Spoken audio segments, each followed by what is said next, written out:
Hello and welcome back to On the Couch with Nikki, where I bring you experts for expats. I'm coming to you from the magnificent King Living showroom in Kalang Avenue, and I'm sitting very comfortably on the gorgeous Zaza sofa. So, who's on the couch with me today? I'm very excited to introduce my next guest. Her name is Erin Chen. She is a sex and relationship counsellor. She has a Master's of Science in Medicine and Sexual Health Counselling. I'm really excited to present her to you. I, for one, am bursting with questions. Let's get started. Erin, thank you so much for coming and sitting with me today. I'm very excited to have you here. Yeah, me too. It's a pleasure. So, some might say that sex is private. Why should it be openly discussed?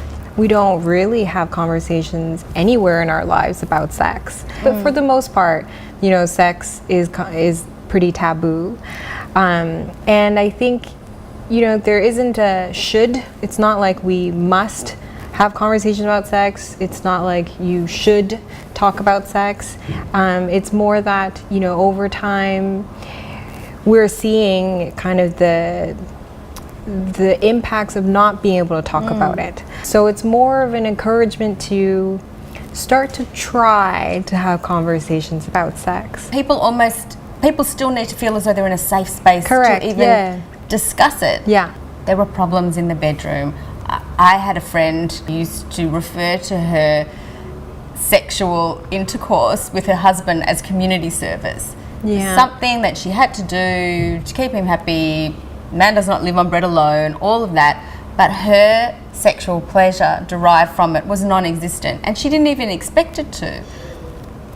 Our expectations need to change around that. With women, a lot of it is their goal of coming in. A lot of it is related to their partner. So how do I feel more sexual desire so that I can have sex with my partner? A lot of it is pinpointed and based around somebody else and not their own. Yes. And a lot of men that come in, and this is heterosexual couples, a lot of the men that come in, their issue is, I'm not able to perform, and they're not able to, the end goal is for their own pleasure. Of course, they want their partner to be happy and have pleasure also, but a lot of it is easier. It's easier for men to experience an orgasm, and for a woman to have an orgasm takes a bit more time. It's a bit more, and so does it just all fall apart because of that reason? Is it a time factor? I think the way we've grown up learning about how sex should look like makes it more difficult for women to have pleasure. It's not that biologically we have a harder time. Isn't it? Yeah, no. Don't we? No. How long should it take? We're talking intercourse. Yeah, how long someone lasts and how long someone usually takes to get to the point of, almost of being ready for orgasm. I would think if I had a room full of women and asked who has had an orgasm during intercourse, yes, I don't think there would be many hands going up. No. Yeah, and that's also depends on the type of intercourse, because whenever we say sex, a lot of people just think penetration and intercourse. That's kind of the script that runs through our mind, right? But I mean, it really depends on the quality of that sex and what's happening in that bedroom. Yes, it's a story. It's not just a chapter. It's not just penis, vagina. And so there are many factors. There's the amount of time it generally takes for the body to warm up. Okay, but we're talking about women who have small children. Yes, they're tired. Yeah, their children might be up and they're clinging to any extra minutes that they can have. They're tired to go to sleep, to actually sleep. So it's not a priority for many women. It's not even high up on the agenda.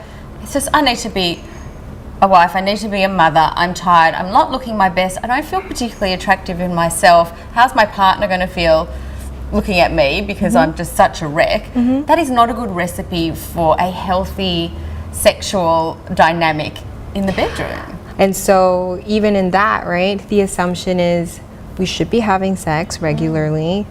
that is what a healthy sex life looks like. Yes.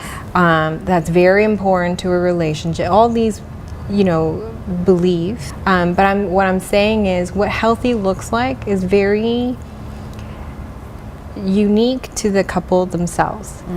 And so, of course, if you are tired, if you have kids clinging to you, if you're breastfeeding, if you are, if you're also working, if you're also managing the household, where's the time to have sex? Yes. And it's okay to, during that period, to find other ways of creating intimacy and not just intercourse.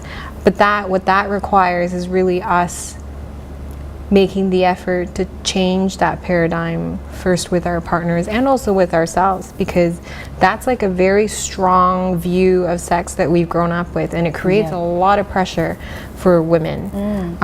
The anxiety around like, I want my husband to be happy, I don't want my marriage to fall apart, all these fears, but they come from very screwed up views of sex that we've been taught from all over the place. There's almost like a relief, like, it's not absolute truth that like if I don't have penetrative sex, my marriage will fall apart.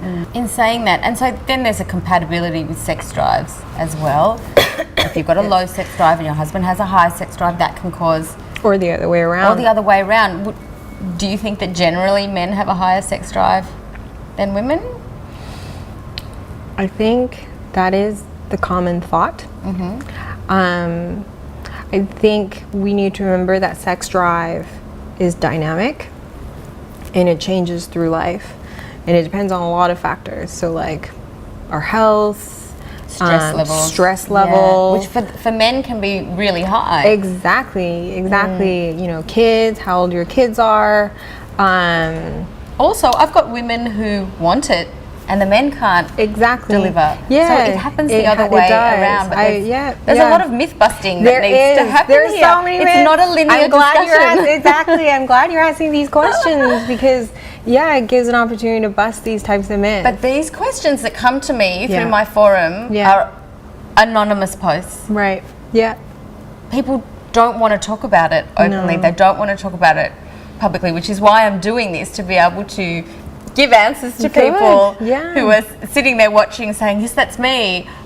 There's a disconnect. And even getting a husband to any sort of counselling for sex, goodness, that's also, it's a slight on his manhood, or, I hear that would be different. Lot. Yeah, I hear that a lot. And I also have men coming in who are just really desperate because their partners just refuse to come. So I think in general there is a stigma around, it's a very vulnerable area to feel like to open up about. Inherently, humans need variety. How does that work with monogamous relationships? I think, variety needs to be created. Like, how do we keep the spark alive? Like, how do we keep that passion in the bedroom? The chemistry, and of course we think about like when we first met and how natural it was.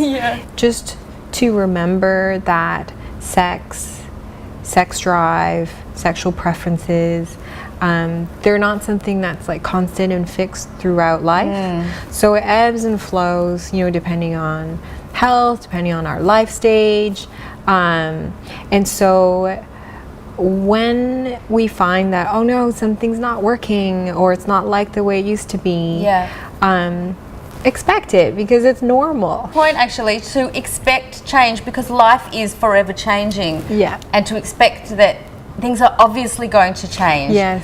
We're not meeting each other in a nightclub at 25 anymore. Now we're breastfeeding. Now there's children. So to just expect that things will change. Things will shift. Yes. Doesn't mean it'll be bad. Yes. Just things will shift. And then to just react to those changes by opening up the dialogue with each other and just saying, look, things are changing now.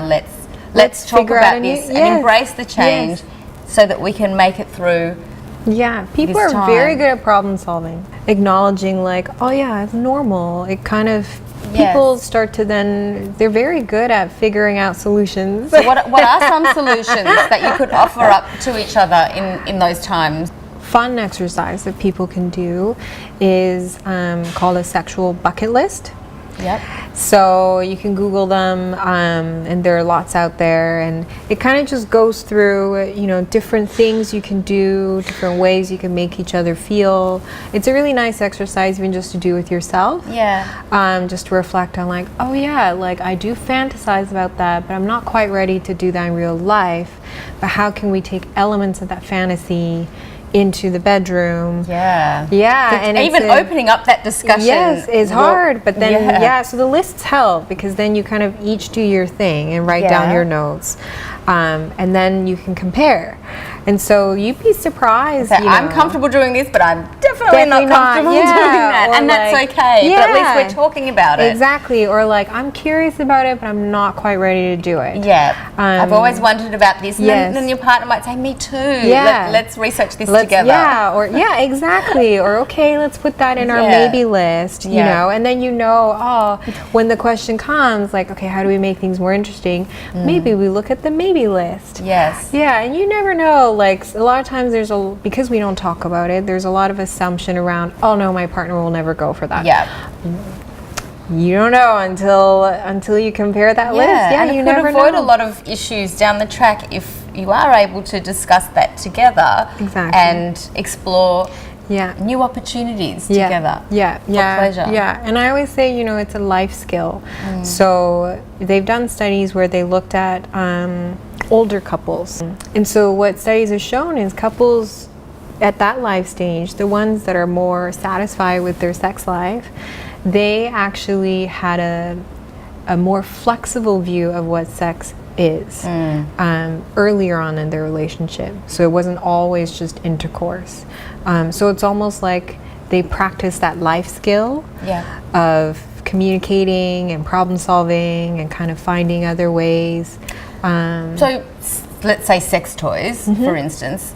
What percentage of people do you think are actually incorporating them into the bedroom? For women, at least 50 to 60% women use toys.